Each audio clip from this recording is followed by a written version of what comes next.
केंद्र की मोदी सरकार कब बढ़ाएगी आंगनबाड़ी बहनों का मानदेय? यह सवाल मेरा नहीं, देश की 25 लाख आंगनबाड़ी बहनों का है।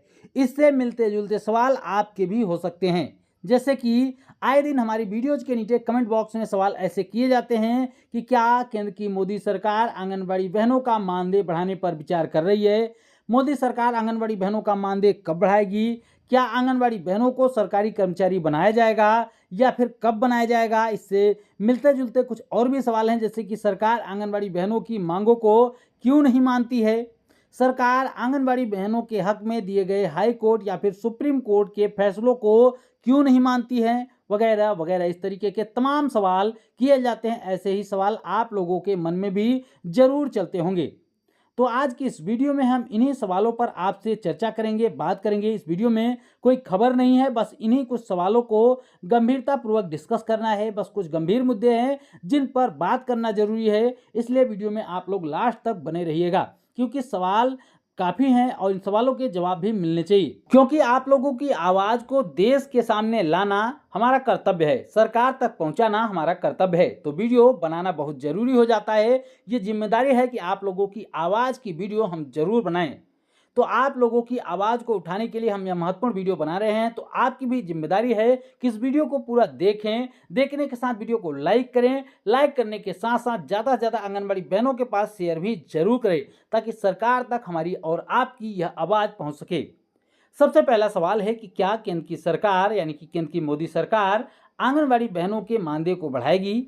क्या आंगनबाड़ी बहनों को सरकार सरकारी कर्मचारी घोषित करेगी या फिर कब करेगी? क्या इस पर विचार कर रही है या फिर नहीं कर रही है? तो इस सवाल का सीधा और ईमानदारी पूर्वक जवाब यह है एक लाइन में कि सरकार अभी इन मुद्दों पर कोई भी विचार नहीं कर रही है। फिर सवाल उठता है कि आखिर सरकार ऐसा क्यों नहीं कर रही है? क्यों आंगनबाड़ी बहनों के हित में कोई सरकार फैसला नहीं कर रही है? क्यों इस पर कोई विचार नहीं कर रही है? तो इसी क्यों का जवाब आप लोगों को सुनना है, समझना है। इसके लिए वीडियो में लास्ट तक बने रहना है। लेकिन इस क्यों के जवाब से पहले आपको ये जान लेना है कि सरकार के लिए आप क्या हैं, सरकार के लिए आपका मायना क्या है, आपको लेकर सरकार क्या सोचती है। तो सरकार चाहे कोई भी रही हो, पिछले 50 सालों में आंगनबाड़ी बहनों ने कई सरकारें देखी हैं। अब इस सभी सरकारों के लिए आंगनबाड़ी बहनें मात्र एक काम निकालने का साधन है, इससे ज़्यादा कुछ भी नहीं है।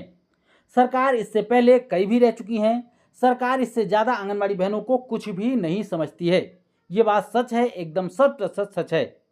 ऐसा सरकार कभी बोलेगी नहीं कि हम आपको कुछ भी नहीं समझते। सरकार तो आंगनबाड़ी बहनों को कहती है कि आप यशोदा मैया है, आप ये हैं, आप वो हैं। लेकिन असल मायने में सरकार के लिए आप क्या हैं? तो असल मायने में सरकार के लिए आप सिर्फ एक काम निकालने का साधन है, इससे ज़्यादा कुछ भी नहीं। क्योंकि सरकार के कार्यों से ऐसे देखने को लग रहा है कि आपको सिर्फ सरकार काम निकालने के लिए यूज में लेती है, इसके अलावा कुछ भी नहीं। आज से 4-5 साल पहले जब कोरोना जैसा विशाल संकट देश पर आया, तो सरकार को कौन याद आया? सबसे पहले याद आई हमारी आंगनवाड़ी और आशा बहनें। इनको बिना किसी ट्रेनिंग के, बिना किसी सुरक्षा के मैदान में आगे भेज दिया गया, यह कहकर कि आप फ्रंट लाइन वर्कर हैं। और कई आंगनबाड़ी बहनें इस दौरान शहीद भी हुई। लेकिन क्या उनकी शहादत को कुछ जो मुआवजा देने की बात की गई थी, 50 लाख रुपए दी जाएंगे, तो क्या ऐसा दिया गया? जहाँ तक हमें जानकारी है, अभी तक किसी आंगनबाड़ी बहन के परिजन को इतनी धनराशि नहीं दी गई है। अगर आप लोगों की जानकारी में कोई ऐसा हो जिनको ये धनराशि दी गई हो, क्योंकि शहीद तो काफ़ी आंगनबाड़ी बहनें हुई हैं, तो क्या उनको ये धनराशि मिली है उनके परिजनों को? अगर आपकी जानकारी में किसी को मिला हो तो कमेंट करके उसकी जानकारी जरूर दीजिएगा। हमारी जानकारी में ऐसा कोई भी नहीं है। सबसे पहले आंगनबाड़ी बहनें याद आती हैं। पोलियो जैसी महामारी हो, उसमें भी आंगनबाड़ी और आशा बहनें ही याद आई सरकार को। और जब यही आंगनबाड़ी और आशा बहनें सड़कों पर तपती धूप में अपनी मांगों को लेकर अपने हक के लिए आवाज़ उठाती हैं, तब सरकार इनकी बातों को नहीं सुनती है। सरकार के कानों में तब जूं भी नहीं रेंगती है। कोई भी योजना हो, पहला काम आंगनबाड़ी और आशा बहनों का ही होता है। चाहे डाटा एकत्र करना हो तो आंगनबाड़ी काम करेंगी, आशा बहनें काम करेंगी। लेकिन जब कुछ मांग कर लें, आंगनबाड़ी बहनें अपनी हक की आवाज़ को बुलंद कर दे, तो सरकारों की नज़र में ये उन्होंने गुनाह कर दिया। इसके एवज में कई आंगनबाड़ी बहनों का मानदेय भी काटा गया है, कई आंगनबाड़ी बहनों की नौकरियां भी चली गई हैं। तो इससे साफ झलकता है कि सरकार के लिए आंगनबाड़ी बहनें क्या हैं। इन 50 सालों में क्या क्या नहीं देखा आपने। पिछले 7-8 सालों से तो मैं खुद आंगनबाड़ी बहनों की खबरों को कवर कर रहा हूं और देख रहा हूं आंगनबाड़ी बहनों की समस्याएं। कितनी ही आंगनबाड़ी बहनों से मैं डायरेक्ट टच में हूँ, डायरेक्ट उनसे बातचीत होती है और आंगनबाड़ी बहनें बात करते करते अपनी समस्याओं को कहते कहते रोने लगती हैं। लेकिन सरकार को आंगनबाड़ी बहनों का यह रोना बिल्कुल समझ में नहीं आता। सरकार को इनके रोने से कोई भी मतलब नहीं है। हाई कोर्ट हो चाहे सुप्रीम कोर्ट हो, सबने आंगनबाड़ी बहनों को लेकर कई फैसले दिए हैं, चाहे वो ग्रेच्युटी को लेकर हो, चाहे समान काम के समान वेतन को लेकर हो, चाहे कोई और विभाग के कार्य न देने को लेकर हो। किंतु क्या आज तक सरकारों ने आंगनबाड़ी बहनों के हक में दिए गए इन फैसलों को लागू किया? नहीं कराया। कुछ राज्यों में लागू हुआ होगा, लेकिन अभी भी पूरे देश में ये फैसले लागू नहीं हुए हैं। इससे साफ झलकता है कि सरकारों के लिए आपकी क्या अहमियत है। सरकार के लिए आंगनबाड़ी बहनें, आशा बहनें कोई इंसान नहीं है, मात्र एक काम निकालने की मशीन है। अब उस क्यों का जवाब भी आपको मिल गया होगा, क्योंकि सरकार आंगनबाड़ी और आशा बहनों की बातों को गंभीरता से इसलिए नहीं लेती क्योंकि सरकार आंगनबाड़ी बहनों को इंसान नहीं समझती है। सरकार आंगनबाड़ी बहनों से सिर्फ काम निकालना जानती है, उनकी आवाज़ को, उनकी भावनाओं को समझना नहीं चाहती है। अगर ऐसा नहीं होता तो अब तक आंगनबाड़ी बहनों का भला हो चुका होता। पिछले 50 साल से आंगनबाड़ी बहनें अपने विभाग में कार्य कर रही हैं और उनके मानदेय में आज भी इतनी खराब स्थिति बनी हुई है। आप समझ सकते हैं कि आज के 50 साल पहले जो 100 रुपए की कीमत थी, क्योंकि उस समय आंगनबाड़ी बहनों को 100 रुपए का मानदेय मिलता था, तो क्या आज वही कीमत 10,000 रुपए की है? नहीं है। आज 20-25 हज़ार रुपए, अगर उस 100 रुपए के हिसाब से भी अगर मानदेय लगाया जाए तो आज भी 20-25 हज़ार रुपए मानदेय आंगनबाड़ी बहनों का होना चाहिए, जो कि किसी भी राज्य में नहीं है। कुछ राज्यों में बेहतर मानदेय कहा जा सकता है, लेकिन उनके काम के हिसाब से उनको समान मानदेय नहीं मिल रहा है। उनके काम के हिसाब से, उनकी काम की तुलना के हिसाब से उनको मानदेय नहीं दिया जा रहा है। अब सवाल यह उठता है कि सरकारों को आंगनबाड़ी बहनें सिर्फ चुनाव के टाइम में याद ही क्यों आती हैं? जब काम निकलवाना होता है तभी क्यों याद आती हैं? और इसका सलूशन क्या होगा? आखिर आंगनबाड़ी बहनों का भला कैसे होगा? तो उसके कुछ जवाब हैं, कुछ चीज़ें आपको समझनी होंगी। जवाब है कि आपको अपनी शक्ति पहचाननी होगी। आपकी शक्ति क्या है? आपकी संख्या आपकी शक्ति है। आपकी कनेक्टिविटी आपकी शक्ति है। पहले आप अपनी संख्या की शक्ति को समझिए। आप देश मेरे 25 से 30 लाख, पूरे देश की बात कर लीजिए तो 25 से 30 लाख आंगनबाड़ी बहनें कार्यरत हैं। अगर आशा बहनों की भी बात कर ली जाए तो वो भी लगभग इतनी ही संख्या में होंगी। तो लगभग मान के चलिए कि देश भर में आंगनबाड़ी और आशा बहनों की संख्या 50 लाख से अधिक है। तो संख्या तो काफ़ी है, लेकिन कमी क्या है? कमी यह है कि आप में कोई एकता नहीं है। जी हाँ, आपका विजन क्लियर नहीं है, कोई आपका नेतृत्व करने वाला नहीं है। एक राज्य में लगभग लाख आंगनबाड़ी बहनें होंगी, लाख आशा बहनें होंगी। लगभग 1-1.5 लाख तो आंगनबाड़ी आशा बहनों की संख्या होगी ही होगी, अगर कोई छोटा सा भी राज्य होगा। और बड़े राज्यों की बात कर लीजिए तो 5 से 6 लाख आंगनबाड़ी और आशा बहनें होंगी।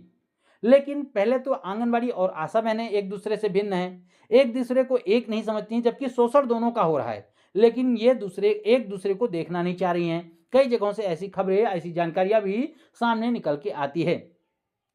और इसके अलावा एक राज्य में 10-10 आंगनबाड़ी बहनों के संगठन हैं।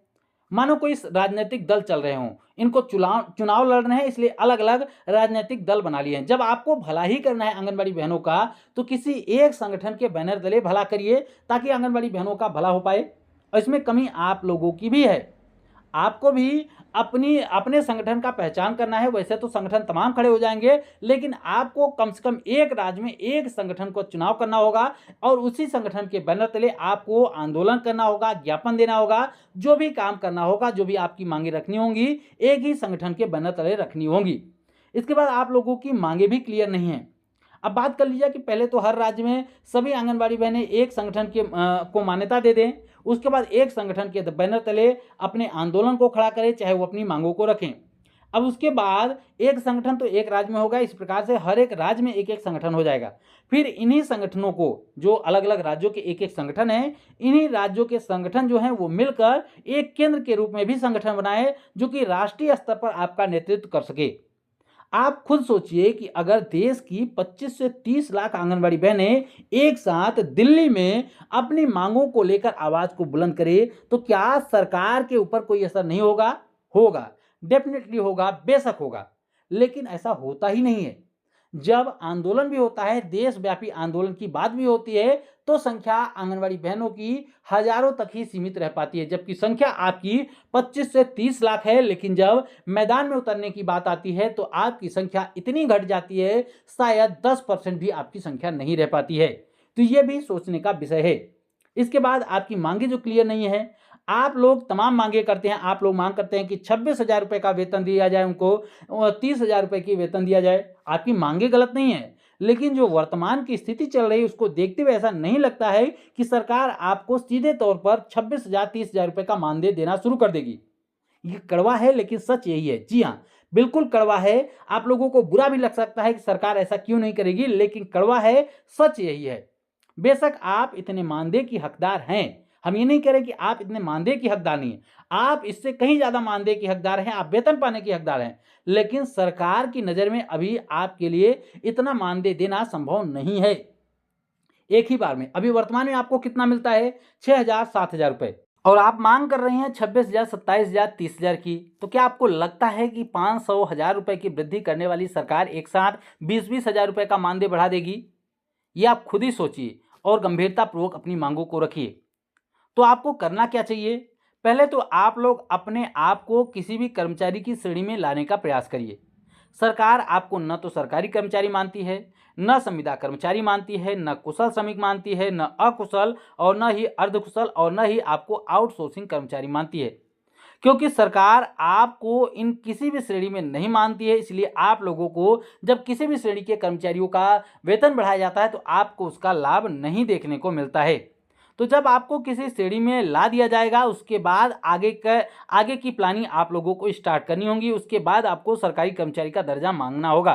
पहले आप ये प्रयास करिए कि आपको अर्धकुशल, अकुशल, आउटसोर्सिंग, संविदा किसी भी कर्मचारी की श्रेणी में तो डाल दिया जाए।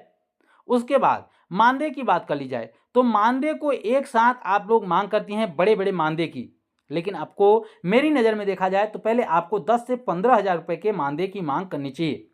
या फिर एमपी की तरह जैसे हर साल वहां पर मानदेय वृद्धि हो जाती है, पहले 13,000 किया गया, उसके बाद हर साल 1,000 की वृद्धि हो जाएगी। तो आप जरा सोच के देखिए कि आज के 5 साल के बाद मध्य प्रदेश में लगभग 20,000 रुपए का मानदेय मिलेगा। लेकिन वहीं पर अगर यही स्थिति बनी रही, इसी प्रकार से सरकारों का रवैया रहा, तो यूपी और बिहार जैसे कई ऐसे राज्य हैं जहां पर आंगनबाड़ी बहनों को 10,000 रुपए का मानदेय भी नहीं मिल पाएगा, क्योंकि वर्तमान की स्थिति यही है। तो आप खुद सोचिए कि आपको कौन कौन सी मांगों को रखना होगा। आप लोगों की आवाज को संसद में भी उठाया जाता है, विधानसभाओं में भी उठाया जाता है, लेकिन उससे होता कुछ नहीं है, क्योंकि जो सांसद विधायक विपक्ष में होते हैं वो आपके मानदेय वृद्धि की मांग तो करते हैं, लेकिन जब उन्हीं की पार्टी सत्ता में आ जाती है, वही सांसद विधायक सत्ता में आ जाते हैं तो चुप हो जाते हैं। तो इससे भी साफ झलकता है कि सभी राजनेता और सभी राजनीतिक दल एक ही थाली के चट्टे बट्टे हैं। हाँ, कुछ राजनेता हैं जैसे कि शिवराज सिंह चौहान जी जैसे नेता हैं, उन्होंने अपनी पार्टी से ऊपर उठकर, क्योंकि उन्हीं की पार्टी उत्तर प्रदेश में भी है, उन्हीं के गठबंधन से जो है बिहार में भी सरकार चल रही है, लेकिन उन्हीं की पार्टी मध्य प्रदेश में थी, तो उन्होंने अपनी पार्टी से ऊपर उठकर आंगनबाड़ी बहनों के लिए काम किया, जिसकी तारीफ हम करते हैं, होनी भी चाहिए, बार बार होनी चाहिए। यह बात भी सही है कि 14-15 हज़ार रुपये बहुत ज़्यादा मानदेय नहीं है आज की महंगाई के दौर में, लेकिन यह बात भी सत्य है कि 5-6 हज़ार रुपये से तो काफ़ी बेहतर है। अब आपके मानदेय को तभी अच्छी वृद्धि हो पाएगी जब केंद्र सरकार आपके मानदेय में वृद्धि करेगी। केंद्र सरकार वर्तमान में आपको मात्र 4500 रुपये का मानदेय देती है। तो अगर जैसा कि हमने आपको कहा कि आप तमाम राज्यों के एक एक संगठन एकत्रित होकर एक केंद्र का संगठन बनाए, उसके बाद केंद्र सरकार से मांग करें, तो जब केंद्र सरकार से मांग करें तो वहां पर पहली मांग आपकी यही होनी चाहिए कि जो केंद्र सरकार वर्तमान में 4500 रुपये का मानदेय दे रही है, वही केंद्र सरकार अब आंगनबाड़ी बहनों को कम से कम 10,000 रुपये का मानदेय दे केंद्र के स्तर से। उसके बाद जब राज्य स्तरों का मानदेय इसमें ऐड हो जाएगा, तब आप समझिए कि आपका मानदेय 16,000 18,000 रुपए तक देखने को मिलेगा। उसके बाद आगे की लड़ाई और भी लड़ी जा सकती है, उसके बाद आगे की मांगी की जा सकती है, लेकिन फिलहाल अगर केंद्र सरकार भी ये कर दे, अगर 10,000 रुपये का मानदेय कर दे, तो सभी राज्यों में लगभग 5 से 6,000 रुपये का मानदेय बढ़ सकता है। लेकिन अभी ये सिर्फ कल्पना की जा रही है, अगर आप लोग प्रयास करेंगे तभी ये संभव हो पाएगा। इसको आप इस तरीके से न समझिए कि ऐसा सरकार विचार कर रही है। ये हमारा विचार है। आप भी अपना विचार रख सकते हैं, कमेंट बॉक्स में अपना सुझाव दे सकते हैं। सरकार को कैसे मजबूर किया जाए कि आंगनबाड़ी बहनों की बेहतरी हो सके, इसके लिए आप कमेंट में #ICDS बिना स्पेस के लिखिए। उसके बाद आगे अपना जो भी विचार है उसको रखिए। हम आपके विचार को अपने इस न्यूज़ वीडियो के माध्यम से कवर करेंगे, उसको सरकार तक पहुंचाने का प्रयास करेंगे। अगर आप भी हमारी वीडियोज़ के माध्यम से अपनी आवाज़ को लोगों तक, सरकार तक पहुंचाना चाहते हैं अपने नाम के साथ, तो ज़रूर पहुंचा सकते हैं। कमेंट में आपको अपना विचार लिखना है। उसके बाद कमेंट के लास्ट में आपको #ICDS, जिस तरीके से आप स्क्रीन पर देख पाएंगे इसी तरीके से आपको #ICDS लिखना है बिना इसके स्पेस के, ताकि आपके कमेंट को हमें पिक करने में आसानी हो और आपकी आवाज़ को हम सरकार तक, लोगों तक पहुंचा सकें। इस वीडियो को आप लोग लाइक जरूर करिएगा, शेयर जरूर करिएगा ज़्यादा से ज़्यादा आंगनबाड़ी बहनों तक व्हाट्सएप ग्रुपों में। और आगे भी आंगनबाड़ी से जुड़ी ऐसी ही महत्वपूर्ण जानकारियों और खबरों को पाने के लिए चैनल को जरूर सब्सक्राइब कर लें। फिर मिलेंगे अपनी नई वीडियो में कुछ और भी महत्वपूर्ण खबरों के साथ। तब तक के लिए नमस्कार, जय हिंद।